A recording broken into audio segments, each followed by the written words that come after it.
Good afternoon, good evening, good morning. Today my guest is Peter Schulthess, and Peter is a Gestalt therapist who had his own practice in Zurich since 1976. And then for 30 years, he has been traveling all around the world, teaching and doing individual and couple therapy, doing supervision, coaching.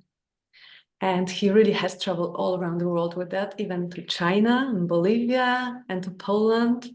And that's how we met, actually, in Poland during supervision in Warsaw. And I am very glad and delighted that you accepted my invitation. So welcome. You're welcome. It's a pleasure to participate in this series of interviews that you make. Yeah. So before we start, I would like us to maybe close your eyes if it's comfortable for you and it helps you connect to yourself. So for a moment, just close your eyes and focus on your heart. And just take a few breaths into your heart space. Checking what's alive there. What is vibrant for you today. And if there's nothing that shows up, it's okay to just be with yourself. Connecting to this precious being that you are.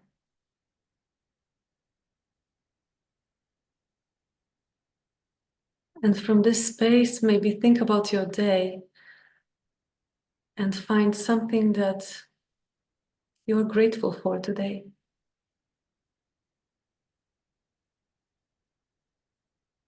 Something that you appreciate yourself for today.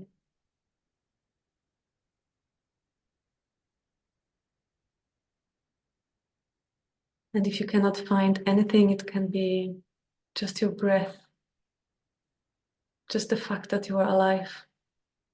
It's enough.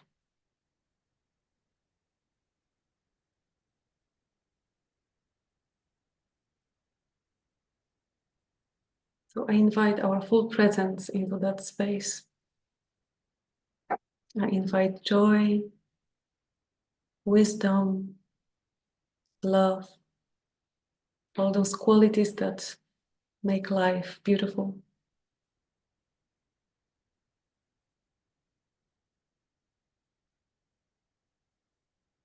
Take one more conscious breath, and whenever you are ready, open your eyes. So welcome once again, Peter. Welcome. So I read somewhere that one of your teachers said that in therapy, it's better to focus, instead of focusing on dysfunction, it's better to focus on beauty and potential.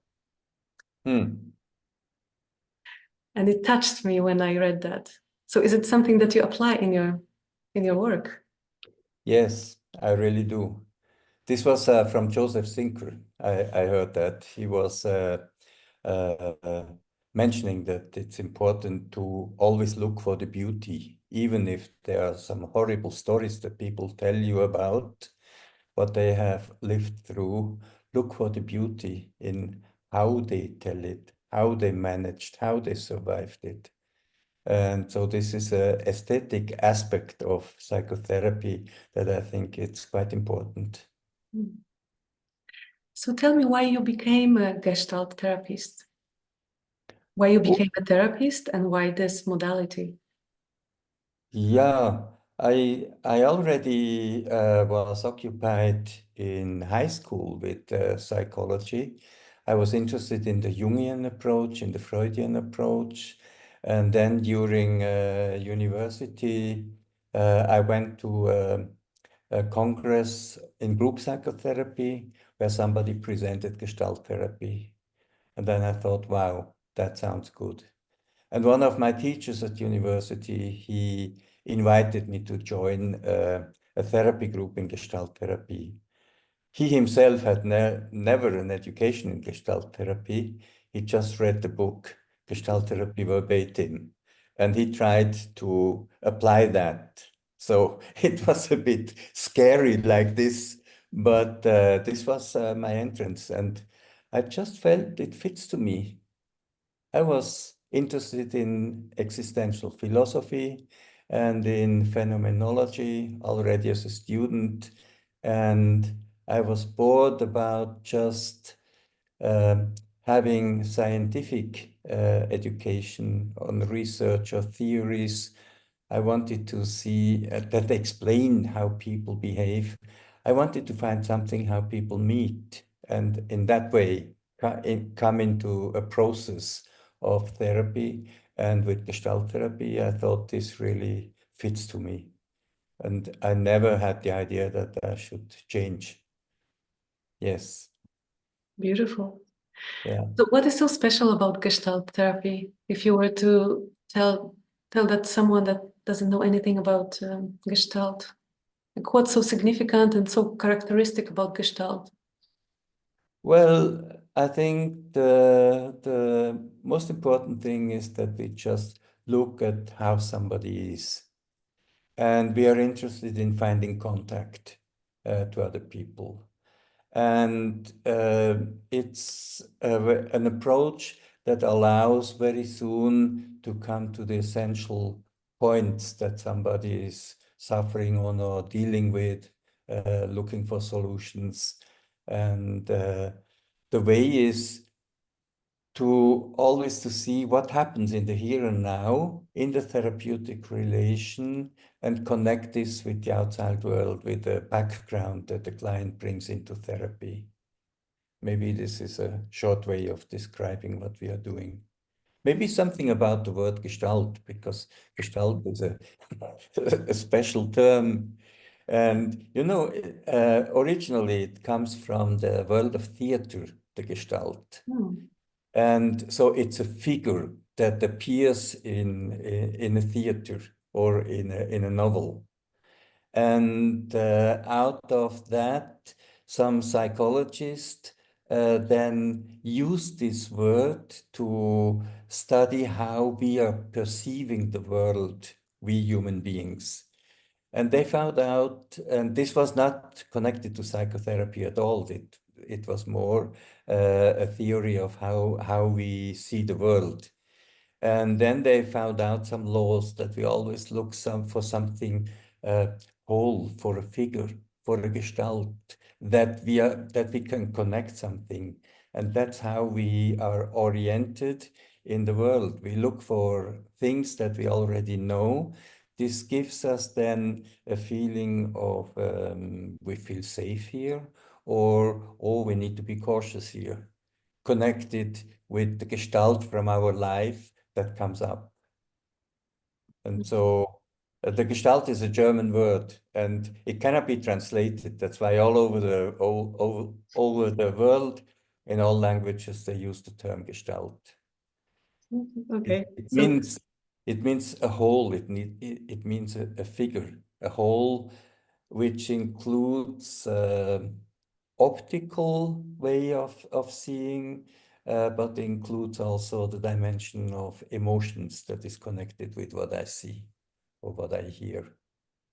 mhm. So when you come to a therapy, do you have to come with a specific problem, or you can just show up and then the therapy takes you in a way? Many people think they only can work if they have a clear problem that they can explain you. But often this is misleading because it's not necessary. It's all the topics that are bothering you in your life, they will come up just if we go into contact with each other. They will show up. Mm. So it's not really necessary to have. I see this often when I make group therapy, and then I invite sometimes, do you want to, does somebody want to make an individual work in the group? And then some say, yeah, I would like to, but I have no topic. I said, you don't need a topic, just you and me. The topic will appear in the contact process. Yes. Mm. So you use your intuition in a way, yes, in guiding the process. it's not really intuition. It's just a phenomenological approach of I say what I see, I say what I feel, and I invite the person to contact with herself, like you did in this meditation at the beginning of our talk, just that they connect with themselves. And out of this, they connect with me. And then memories come, pictures come, topics come. And I invite them to speak about it, to bring this into the conversation. So Yeah. in a way, seeing those problems or seeing those issues help people to heal them. Yes, like bringing them to the surface and looking at them from different perspectives. Yeah. It's not only looking from different perspectives. In Gestalt therapy, I always ask, and how do you feel right now when this picture is coming up or when this memory is coming up? And where do you feel this in your body? And can you follow this emotional? So the healing process is to get aware what kind of problems are still here and to connect this with emotions and to be allowed to express the emotions. Then an emotional process of healing can come and another understanding. And then I understand that every Gestalt therapist has a different approach. And I read that once you were teaching and you would always think about your teacher, um, thinking about what would this teacher do in this situation? Yeah. And then you confronted your teacher and he said, ask yourself, what would Peter do? Yes. Oh, you remember that Situation. well, huh? Yes. Yeah, that's true. This was a really a good experience that he said he feels honored that I'm thinking what would he do in this situation. But he said it's much better if to look to my own competencies and to see myself as someone who knows what to do and ask, so what would Peter do? What would, yes, this was nice. He didn't accept that I idealize him and think he's the one that knows. Yeah, Yes. put him on a pedestal. Yesterday, my friend said, don't allow people to put you on a pedestal. Tell them that you are afraid of heights. Hmm. I really like that. Nice. Nice. Yes. Yes. Yeah, So after so many years of teaching, do you still find it interesting and satisfying? absolutely. Yes. I do less now because I'm retired and I also changed my profession a bit. I'm busy with other things now, but I still give workshops and I always love, I'm fascinated always because it's getting into a vibrant relation with people and this is never boring. So you never really know where it takes you, yes, when you enter the room. Absolutely. I don't know what will happen. Yes. So how do you prepare yourself for such workshop, for example? Do you, or you just come to the workshop and allow? It depends if the workshop has a topic or if it's just a experiential workshop. When it's a experiential workshop, my preparation is more to be connected with myself and to be ready and open to get involved into encounters with other people. But when I have to teach something about a didactical workshop about depression, then I prepare also something theoretical about the Gestalt perspective on depression. And then usually I combine it with because in all the groups you have people who have some experience with depressive episodes at least, so then we can show the practice how to work with it. Okay. And what does help you to get more present? You said that you get present before the workshop, experiential workshops. What is helping you? Breathing, be aware of how I'm breathing, and just take a while to look around with whom I am here and to let a little bit go into the background, what I'm coming from my daily life. And just to curiosity, I can say it's also curiosity to the unknown and to the other. Yes. Yeah, and you mentioned also in one of the interviews that a therapist is a tool in Gestalt. Can you say something about that? That you Yeah, that's you're referring probably to Laura Pearls, who said, or to Fritz, I'm not sure if which one of the two said that each therapist is his own instrument. And this means that you need to be, when you want to play the violin, you first tune it so that it makes a good sound. And this is what they meant with that. You need to tune yourself so that you can really play the music that will come up in a process in encountering somebody. So it means you need, as a therapist, you need, or a coach, you need to be centered on yourself and to be aware about how you feel in this specific moment, and to be ready to connect with what comes from outside.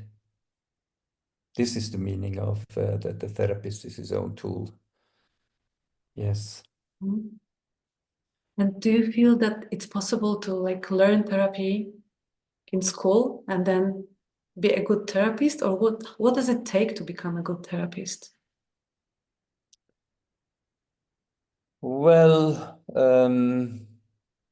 connecting with what I just said, it's very important that a good therapist is interested in how it comes that he behaves like he does. So how comes that I opening myself or closing myself in certain moments or aspects or to certain people, and to be curious, what is it in me? And to do in this way self-exploration about who am I?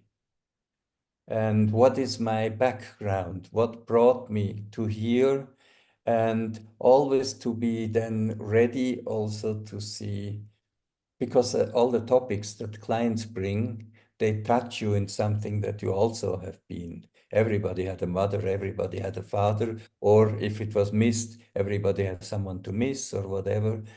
So when they tell something from their life, it touches also me as a human being, as a therapist emotionally, and I need to be aware of that.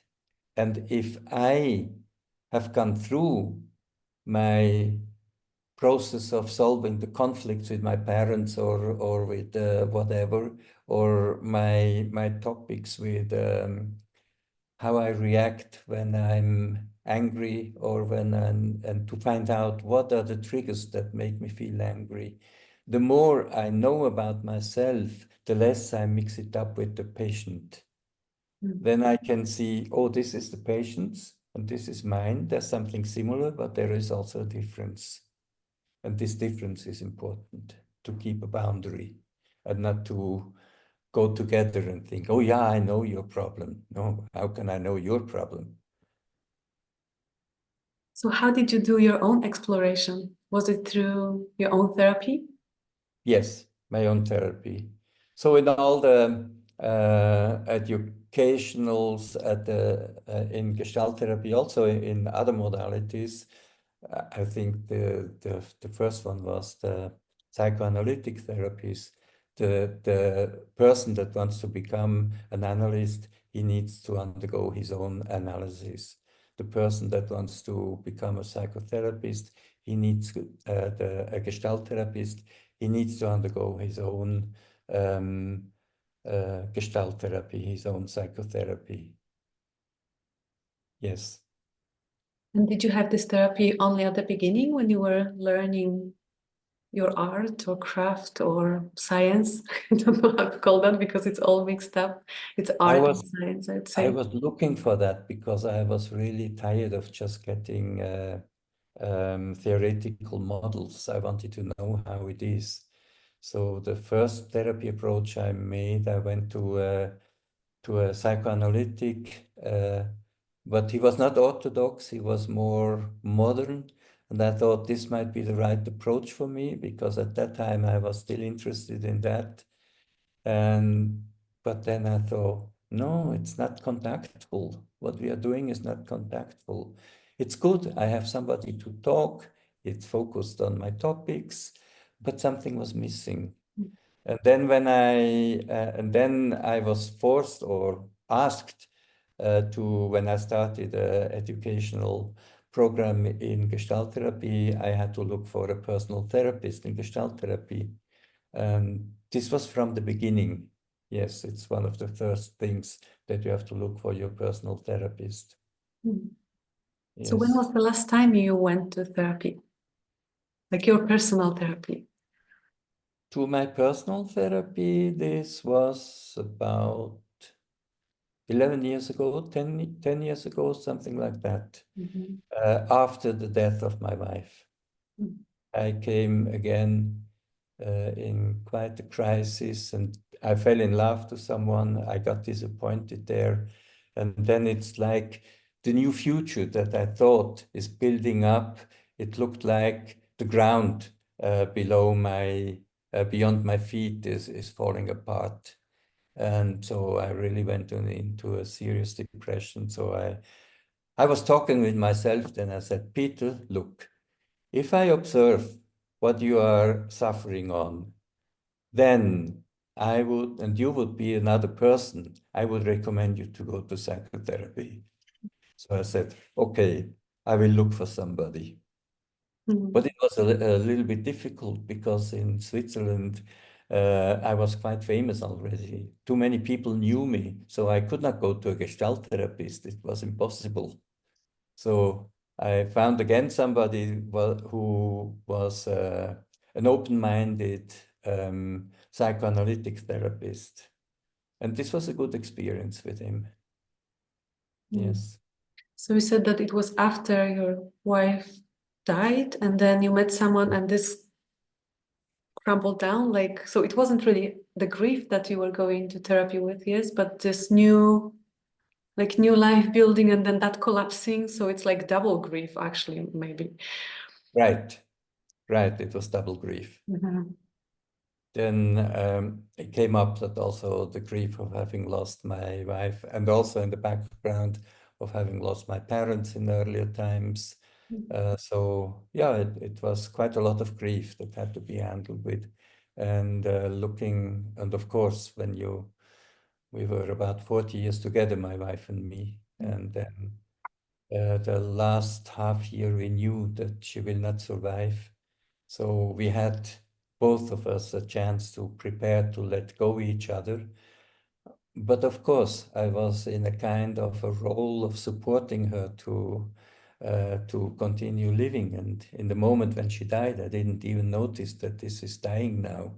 I thought she's falling to sleep, which then the doctor said, how wonderful that you could accompany your wife in a way that she could fall asleep, but it's the eternal sleep. So this was nice. And then after that, I suddenly felt, oh no. And now what? We had some plans, we had a future, what we wanted to do, and all this has broken down. And it took me about 9 months to get out of this process of grief. And at that time, I didn't go to therapist. I tried to do it all myself with the knowledge I had with myself. I made some uh, two-chair dialogue with an empty chair and worked like that. I thought, I don't need a therapist. I can do that myself. I'm old enough, experienced enough. And then I started, and this was really a good thing also. It helped me a lot. So my own profession helped me also to go through this crisis. And then I started to look again into the world, and then I fell in love to a Filipina woman, and she made beautiful eyes to me and fell in love to me. and all that. And then after a couple of months, it showed that she was cheating on me. So, and then I thought, how comes? How can this happen? And this also the new plans, what to do with her, they fell apart again. And this opened then a crisis when I understood I cannot handle this myself. I need someone. And I made the experience, even if you're strong and trained, what is missing is the connection to another person, to a you that will help you to go through a crisis, the relational part. My first tasks to try to do it myself, it was more like, I don't need others. Of course I need others. Yes. Thank you for sharing that. Yeah, you're welcome. I was very touched. Yeah, I saw it. Yeah, and it also shows that, no matter how much we know and who we are, that we always need each other. That even you, as a person who is so recognized and so well known in this world of therapy, that life still happens and that we still need each other. Yes. And that it's okay to say, Yes. I need help. Yes. Yes. And we are social beings. We live in relations. So, and the crisis when you lose your partner for life is to whom to relate now, because she was the most important person, besides also of the children, of course. And yeah, it's like the social network is cut to one of the, or to the most important person. And this is hard to believe that anybody could, or that I can find anybody to relate in the same deep and honest way like I could with my partner. And of course, then the trap is that the new partner should replace the first partner, and this doesn't work. No, because it's gone. It was unique what we had, what I had with my wife, and it's gone. And an important thing for me was to get out of complaining about what has been taken away and what cannot come true now for the future, and find another attitude to it and be thankful and grateful for what we had. My God, we were 40 years together. And our love was getting deeper and deeper. We went through several crises, and we were not sure if we should separate or if we can find together again. And we managed all that. And we had 4 children, and each one of them is in his own way something really beautiful. So we had a lot of good things. And these days, when I discovered that, my grief went somehow away, and I could look forward then. And I said, yes, this is a gift that life gave me, that our relation gave me, that my wife gave me. And based on this, I will have to find my new way, a new chapter in life. Yes. Yeah. You mentioned that you had several crises, that you were almost on the brink of like separating. What were they connected to? And were they like more general? You work with couples, so you see what people are struggling with in the relationships. Yes, well, with that we don't really match together. Some jealousy and some even some having girlfriends, affairs, and then accepting that this hurts, even if this was a period where we said open-minded people, you cannot possess a person, so you need to be open, also open for other relations, and we are just not mature enough if we still feel jealousy on that and all that. So I understood then, so these were then reasons for crisis, or also that I had an education, a good education with university, and I was a psychotherapist.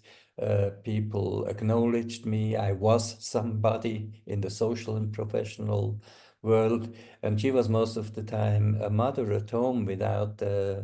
She never was at university. She didn't even finish high school, and she was working as a cook in a restaurant for a very low salary. And so then came also, I am nobody and you are somebody, and people put you up and whatever. So all these kind of things created sometimes some crisis.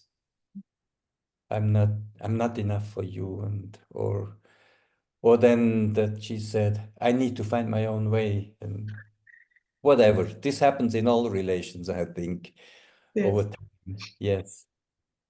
But we managed to find together each time again. Beautiful. And did you use therapy too, or you just did it with We yourself? did.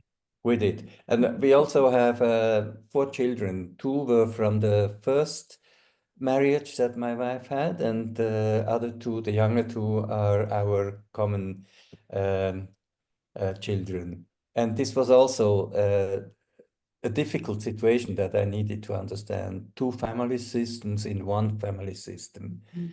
And this also created a lot of conflicts that we were first not aware how it comes, what is the structure for creating this kind of conflicts. And so then one day I said, I cannot bear this anymore. This cannot be the life I want. But I'm a therapist, and I will look for a family therapist. And I remember, and it was the same problem already there, to find somebody who's not acquainted with me. I found somebody from systemic aspect that I had no relations, fortunately, also not on national organizations. And then I made an appointment, and then she agreed, and then we said, okay. We packed all 4 children in my car, and we drove 1 hour to the place of the therapist and said, here we are. And this was good. And after 2 meetings, she said, you know what, Peter and Meret, that's the name of my wife, I think the next session you could come, just the 2 of you. I don't think we need your children here. I think it's something that the 2 of you need to learn how you relate to each other, how you communicate with each other. And this was good. So we went for a couple of months there. And after that, my wife decided that she also wants to go enter a therapy for herself. Yes, Mm. this was helpful. Yes. Yeah. Yeah. So Peter, what was like your greatest challenge that you would go to therapy with? If you want to share, maybe it's too much, but like, people have this one like main challenge or several of them, but usually there's just one that really stands up and is in the way of happy life. Well, I can only say for this therapy about 10, 12 years, 11 years ago, or 10 years ago, yes.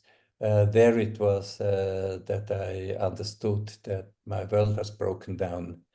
And so this was the reason why, and I felt that I'm really suffering like in a severe depression.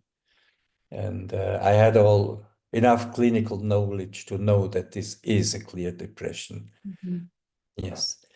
And at the beginning, it was more looking for the sense of life and curiosity, not a specific issue that happened, not a life event that happened that brought me to that. And of course, then it was also a necessity to go into a known Gestalt therapy because I wanted to become a Gestalt therapist. Mhm. So what is Yeah. the sense of life? To be, and to relate. Yes. I love that. And to accept who I am. I understood that many people suffer because they try to be someone else, to fulfill some ideas, how they should be. They should be better in that. They should be a little bit different. And real love is accepting somebody the way he is and not to change him or her. And same to me, to accept who I am, the way I am, and to appreciate me for that and to love me for that.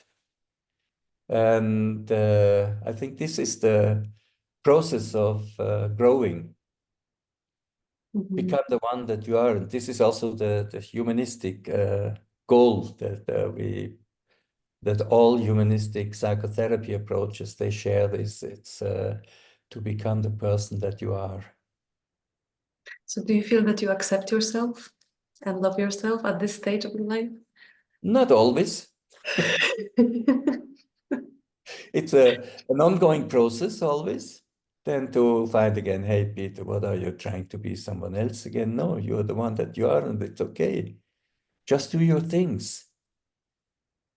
And now in my age, I come more also to the point, some things that I don't want to do anymore, I don't need to do them. Not for money, not for whatever, not to become more, to go up in a social ladder or whatever. No. So, but it's hard. It's a permanent, everyday looking that I really try to be who I am and honest with myself. And at least when I play something, that I know that I'm playing something, social games for others or whatever. So when you play those games, you stop yourself and you examine? Yes, of course. Then I smile. Then I can say I'm still a good actor. But a good actor is someone who still knows that he's acting. Yeah. So you mentioned this woman from the Philippines. Yes. So is it the same woman that you are still with, or it's a different woman? No, we are separated. But she had a big influence, and she still has influence in my life. She's because due to her, I came to Philippines, and at that time when we were still together, we had some plans because she said after the first couple of weeks that we were in love, one day she would like to go back to Philippines, to her country. She misses her culture, she misses her family. And she likes Switzerland. She was already 15 years there. She was speaking Swiss German. And so we met in Switzerland. And then I said, I've never been in Philippines. And well, if you want to go back there, so maybe it will be just an affair that we have, but let's enjoy it.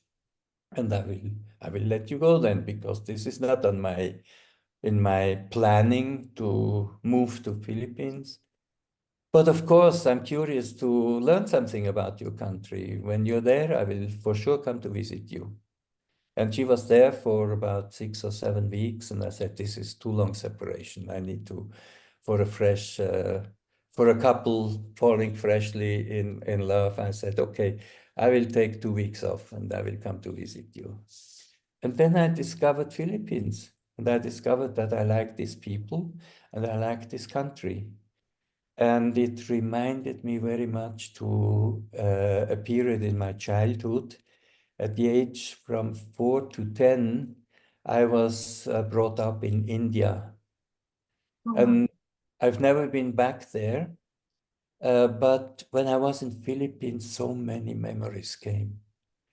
Over smelling, over the colors, over the light, over the noise in the roads, in the streets, over the poverty of people and their talent of improvising. And it was like being confronted with the world. They don't have much, but they manage to be happy in that. At least this was my first impression at that time. And so I somehow felt at home in this culture. And so then when I went back, and she came also back to Switzerland, and then we started to talk seriously. And then I said, you know, I can imagine to give up Switzerland, but I cannot give up Greece, because in Greece I have a house. I'm here connected since 30 years. This was something I built up myself with my wife at that time. And I said, I cannot leave Greece, but I can leave Switzerland. And then I cannot imagine to live fully in Philippines, but I can imagine to live part of the year in Philippines and part of the year in Greece. And I told her, you need to come to Greece. And so she came to Greece and she loved it. She said, how wonderful. We have the sea, we have the fish. Only the coconut trees are not here. But I feel really good here in Greece. And then we had the agreement, okay, let's live half of the year together here and half of the year together in Philippines.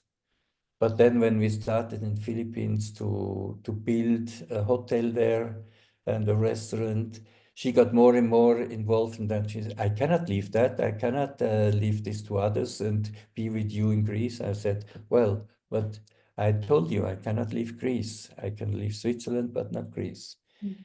And so we started to, I'm now, since then, I'm really living half of the year there and half of the year here. And due to several conflicts that we had, and I found out how she betrayed me, we separated as a couple, but we are still business couple. So this is a difficult thing. So we still have contact with each other, and in a way we try to be friends. Sometimes we still have big quarrels, but yes. So Yeah. I'm not with someone together right now. I'm a single.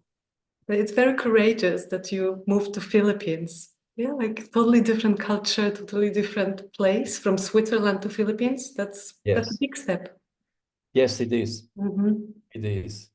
Beautiful. And it's a very adventurous step also to go in such a country and start to make a business, and you're not acquainted with the rules, uh, yeah, with the culture, with Mhm. yeah. Yeah, So, but you're still doing it, and it's yeah, like and it's wonderful. I enjoy it. I really enjoy this challenge because I have a wonderful team that works there, and I can show them that there's also another kind of leadership than what they were used to.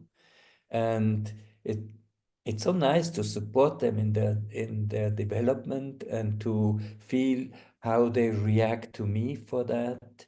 And I also enjoy the role of the patron, we say in French, in the hotel and in the restaurant. I go from table to table. I have some short talks with the people, and I look if is everything good? Can we do something better? And give the feedback then to the kitchen or to the housekeeping or whatever. So this is a role that I really like. beautiful. So you moved from something you liked to something you like again. Yes, right. You're a smart And, man. and what I'm still doing is I still like to have some seminars then and when in. So I still have at least half a foot in the world of my original profession as psychotherapist. Yeah, so you work in Poland, you do men's work. It's called men's strength. So why did you choose to work with men? This is an idea that came up in institute in Krakow. Krakow was my first connection in Poland. They invited me to teach there. And then they said, psychotherapy is such a women-dominated world. And sometimes we feel pity with the men in our groups because there are 2 men and 14 women. And these men, they don't really get the space to open up because they get too many projections of all these 14 uh, women that are around them. And we would like to make an experiment in having a group that is only for men, so that this aspect falls out. How do the women think of me? And they cannot react directly in such a group. And then I said, oh, okay, let's make an experiment. And there were enough men that were interested in this, so they organized it, and we did it, and it was a big, impressive success. They said, and then I think in 1 year I did it 3 times in Krakow, because there was such a big need also for men to have a protected space to do psychotherapy in a group with them. And these were not groups of psychotherapists then. The men came and still come from any profession. Many people from IT. Once I had even 2 pilots from Lot. And yeah, really, and I love this, to do something with people that come from different backgrounds, professional backgrounds. They don't need to have any knowledge about psychotherapy. But what is now, so now this in Krakow then stopped. And then later I was asked in Łódź, where I started to give some seminars also. Then I was asked, but they heard about the men's group that I did in Krakow. They asked if I would be ready to do something also there. And so since 6 or 7 years, I'm offering once a year. This year it was twice, even such groups again. So what is Uh, bringing men to those groups?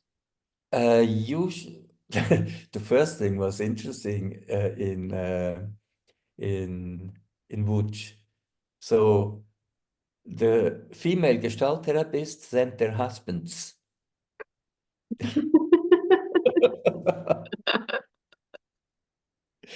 And because they said, then you get an idea what we are doing in our profession, but you are secured because you're in a group of men, and you will not be judged by us or whomever. And so they got also an interest. So this man took the challenge to learn something about the world, the professional world of the women, and do an own experience in that. And with a trainer that was recommended by them, of course. And other people are motivated by their personal therapists. So these men are in individual therapy already. And then the therapist tells them, I would recommend you to make a group experience in a group of men. And so this can enrich you and can support the process that we are in the individual therapy. So what Yeah. are the issues that men are bringing to group therapy? Same issues as women bring. It's who I am, how is it okay, the way I am a man, what is really being a man, of course this topic comes, and what are the stereotypes of what we need women for and what we can do ourselves. And the big step of experience is also that friendships among men can be intimate on a deeper level than they ever would have thought, because in Poland, not only in Poland, in the men's world, it's about football and drinking. And of course, talking about women and whatever. But it's rare that they have a solid connection on a deeper level of friendship, of supporting each other.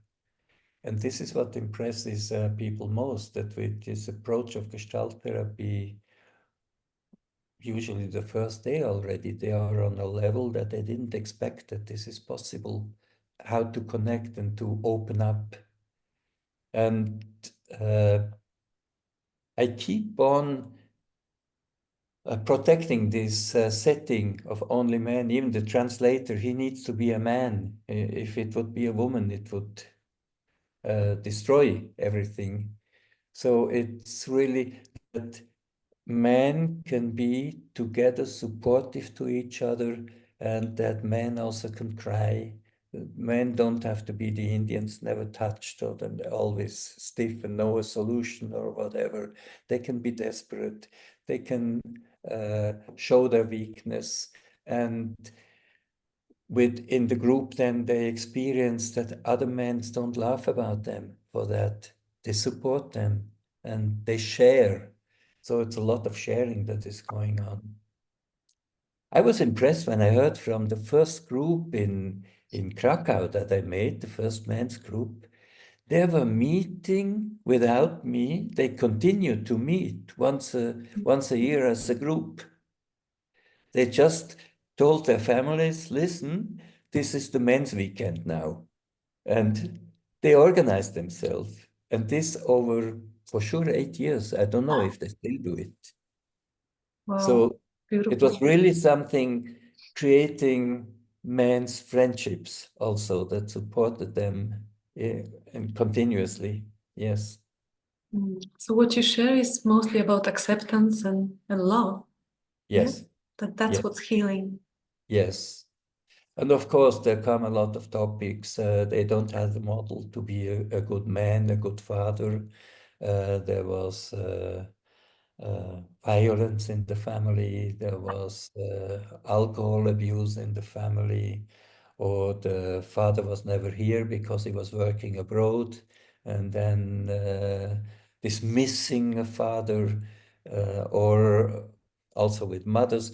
So, I mean, these are topics that also women have, that they grew up in such families also.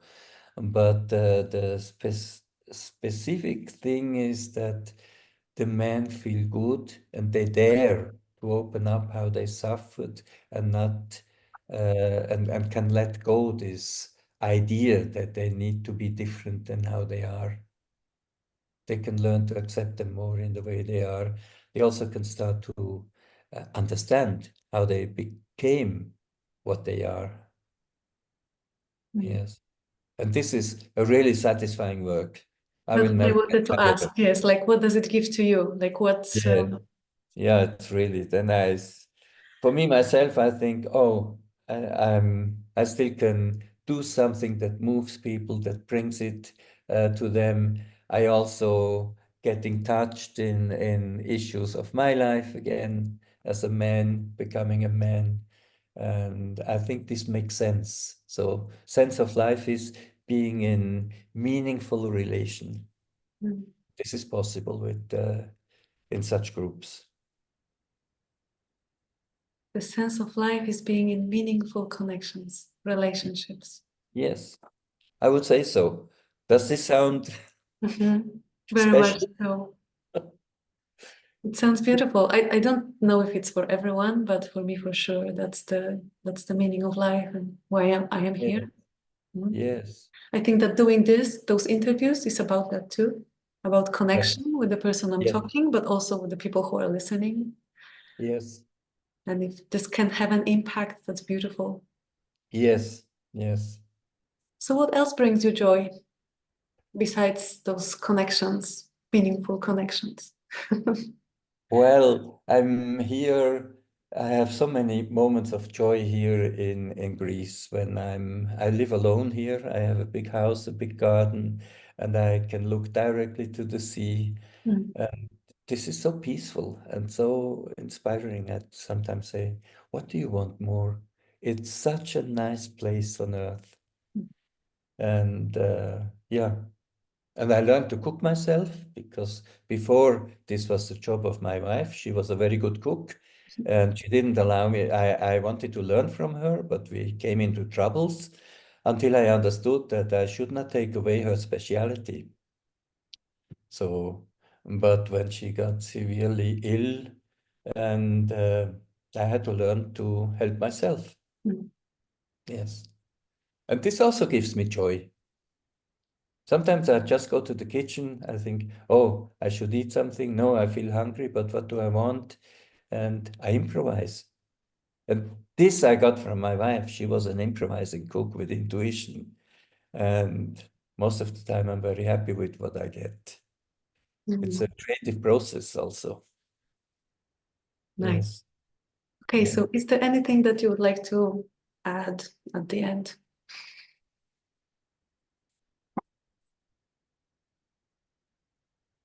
No, it's strange. A sentence comes to me right now. Keep on moving. Okay. Yes. Keep on staying alive. Keep on going forward. Yes. And keep your curiosity. This is something that is important in my life to stay curious. Yes. So I will ask you one more question at the very end. Okay. What did you take from this interview? What was it for you? Well, it was a nice coming together also between the two of us.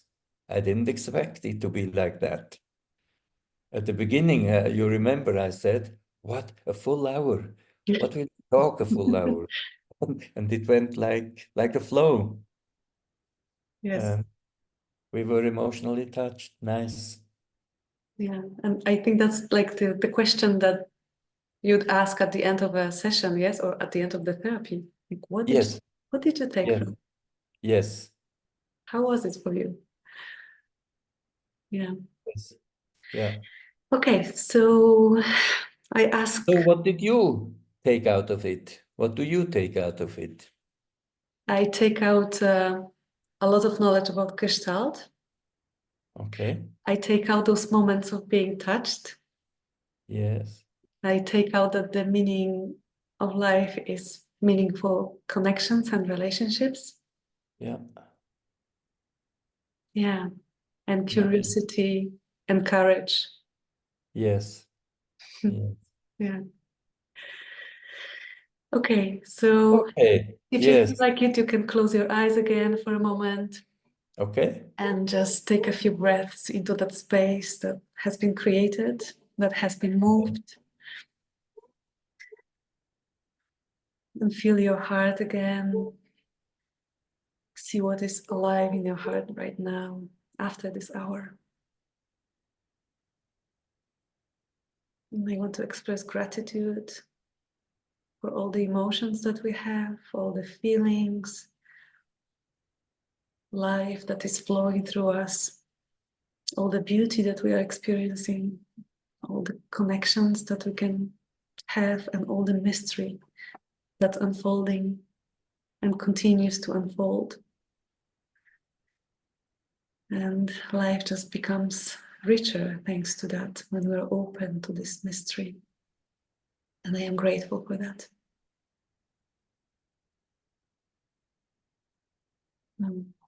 So whenever you are ready, you can open your eyes. Thank you very much, Peter. I thank you. I really feel enriched through this. When I look for my whole day and now in the evening, this meeting with you, it somehow opened, something opened in my body. Yes.